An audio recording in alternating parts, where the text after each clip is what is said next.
आज time table के अनुसार आपकी पहली कक्षा है, तो आपको यह देखना है कि आपके अंदर जो भी कमियां हैं, आपके अंदर मतलब जिस भी बच्चे के अंदर, तो इस नए सत्र में प्रवेश के साथ साथ आपको अपनी गलतियों को भी सुधारना है।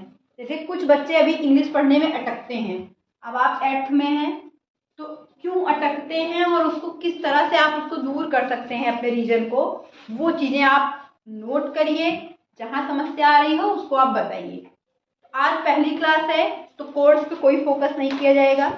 आपको सिर्फ और सिर्फ ग्रामर पढ़ाया जाएगा। यूट्यूब के माध्यम से आपको ऑनलाइन क्लास भी दिया जाएगा। जैसे सेटअप वगैरह हो जाएगा, बाकी जो अभी क्लास में पढ़ रहे हो उसको पढ़ो आप लोग। अब इंग्लिश पढ़ना, क्यों हम वीक हैं, क्यों हम पढ़ नहीं पाते हैं? अर्पित ध्यान दीजिए, क्या समस्याएं हैं कि हमको इंग्लिश पढ़ने में दिक्कत आ रही है। जैसे हमने अभी मुकेश को बुलाया और उससे एक वर्ड पूछा, वहां पर लिखा था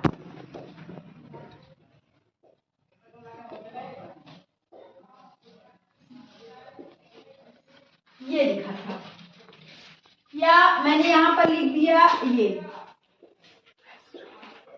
या मैंने यहाँ पर लिख दिया ये, ऐसे कुछ शब्द मैंने लिख दिए। अब देखिए ये शब्द हम लिख दिए, अब इसमें हमको क्यों समस्या आ रही है? हम आपसे बार बार ये चीज कह रहे हैं कि आपको 12 खड़ी का अभ्यास करना है। जैसे हम सिर्फ एक अक्षर पे आपको इस पे बताएंगे और इस पे या इस पे, देखिए अब हमारा पहला अक्षर तो आप पहचानते हैं नो डाउट। कोई बच्चा इसमें ऐसे जो ये नहीं पहचान रहा है कि कौन सा वर्ड है? कोई है जो नहीं पहचान पा रहा है? नहीं है ना ऐसा कोई बच्चा? आप ये पहचान रहे हैं क्या है ये? बोली जैसे यन पहचान रहे हैं। इसके बगल में क्या है? डबल ई है। फिर क्या है? डी। अब आपको अपना एक नॉर्मल दिमाग लगाना है और यह देखना है कि देखिए जैसे हम आपको पूरा 12 खड़ी पढ़ाए हैं ना, तो जब हमने पढ़ाया है तो आज से लेके 11 तक मैंने सब बताया है आपको। ई का क्या होगा, ऊ का क्या होगा, ए का क्या होगा, का क्या होगा, की का क्या होगा। देखिए सबसे पहले आपको यह ध्यान देना है, आ से लेकर आहा तक यानी स्वर, का से लेकर ज्ञा तक, उसके बाद 12 खड़ी मात्रा के सहित। जैसे देखिए ये का, की, कु, के, कै, को, कं, का। अब देखिए ये मैंने लिख दिया। चाहे हिंदी हो चाहे इंग्लिश हो, दोनों को पढ़ने के लिए सेम इसी तरीके का प्रयोग आप करेंगे। अभी हम इसको मिटा दे रहे हैं। देखिए का क्या होगा बताइए? आप लोग बोलेंगे हम लिखेंगे। चलिए बताइए। के। इसका के।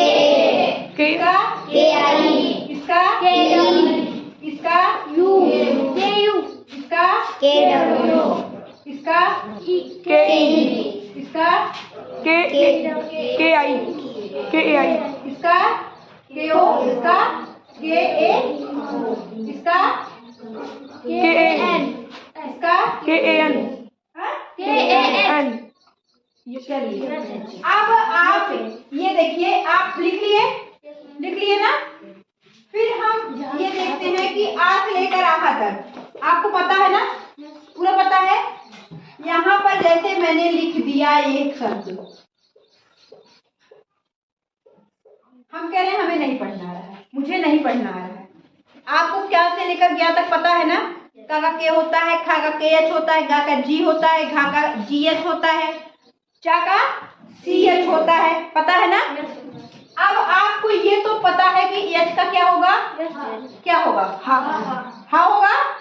चलिए अब हम अपने घर पे समझ लीजिए कि अभ्यास कर रहे हैं। साहित्यराज, मुकेश, जो बच्चे सच में सीरियस है कि मुझे पढ़ना सीखना है, क्योंकि 8th के बाद ये जान लीजिएगा जब आप बड़े होंगे तो आपके अंदर शर्म आएगी। और मुझे यह चीज नहीं पसंद है कि आप 9th में कहीं जाएं तो कोई आपसे यह पूछे कि आपको इंग्लिश कौन पढ़ाता था, तो आप मेरा नाम बताएं। मुझे अपने नाम की फिक्र नहीं है, ठीक है, लेकिन आपकी तारीफ होगी तो मुझे खुशी मिलेगी।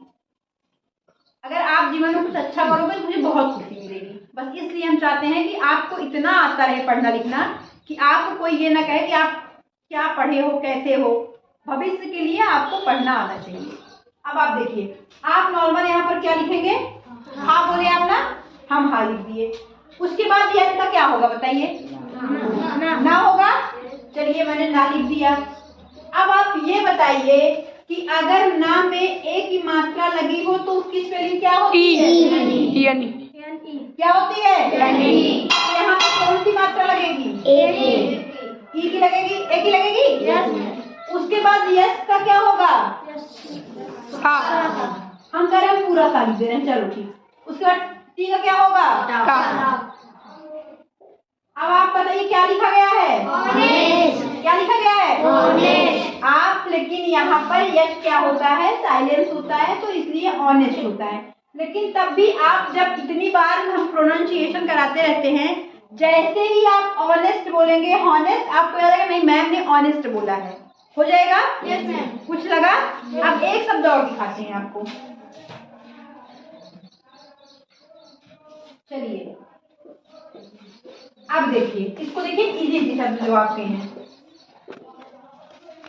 चलिए पहले इसको देखते हैं। अब आप फिर बताइए क्या है, हम कह रहे हैं हम ना लिख दिए, ना होता है ना। अब डबल ई है जिसका मतलब इसमें कौन सी मात्रा लगेगी, बड़ी। हमने बड़ी की मात्रा लगा दी। फिर इसका क्या होगा, क्या होगा। तो अब जो बच्चे पढ़ लेते हैं होता है क्या, मैंने सही लिखा है, सही है। अब आपको जैसे हिंदी बोली गई, ऐसे कोई शब्द बोलिए, कृष्ण कुमार कोई इंग्लिश का वर्ड बोलो, कुछ भी बोलो, चाहे जो बोलो। तुम बोलो स्वाति कोई शब्द, हाउ। हाउ, चलिए यहाँ पर मैंने लिख दिया हाउ। अब देखिए फिर आपका वही चीज, यस से क्या होगा, हाँ होगा। ऊ है, ऊ कर दिया, क्या हो गया, हुआ। Yes ma'am. अब आप बताइए इसी तरीके से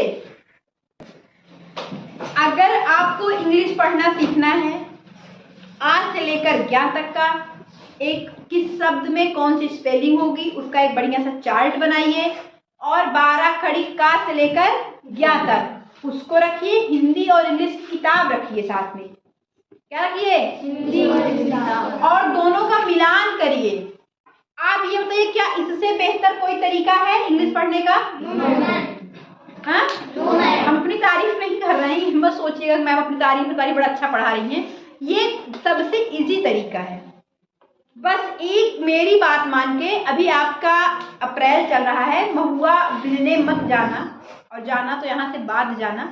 प्रतिदिन आप विद्यालय आइए, आपकी क्लास टाइम टेबल के अनुसार क्या चल रही है, प्रतिदिन चल रही है नहीं चल रही है, सारा टाइम टेबल लिखवाया जा चुका है। किस टीचर को कौन सब्जेक्ट पढ़ाना है ये भी आपको, आज 3rd डे है आपका और आपकी क्लासेस स्टार्ट हो चुकी हैं।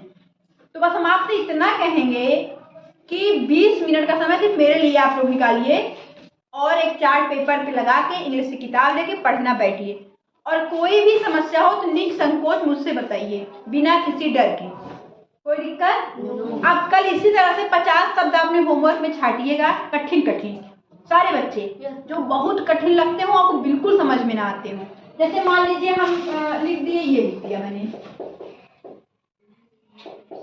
यूनिवर्सिटी, अब हमको नहीं पढ़ना आ रहा है, फिर ये आपने यू कह दिया, इसको नी कह दिया, यहाँ पे यू हो गया, नी हो गया, फिर भी कभी होगा ना, वर होगा ना, वर हो गया, सिटी। तो यूनिवर्सिटी आप पढ़ लेंगे नहीं पढ़ लेंगे, ऐसे ही कठिन शब्दों को आप 50 छाटिएगा और उसका हिंदी में लिखकर आइएगा। और 3-4 बच्चे तो बहुत अच्छी इंग्लिश पढ़ते हैं, वो लोग कल प्रेजेंट इंडेफिनिट टेंस का अफर्मेटिव और निगेटिव 15-15 ट्रांसलेशन होमवर्क में करके आएंगे, ठीक।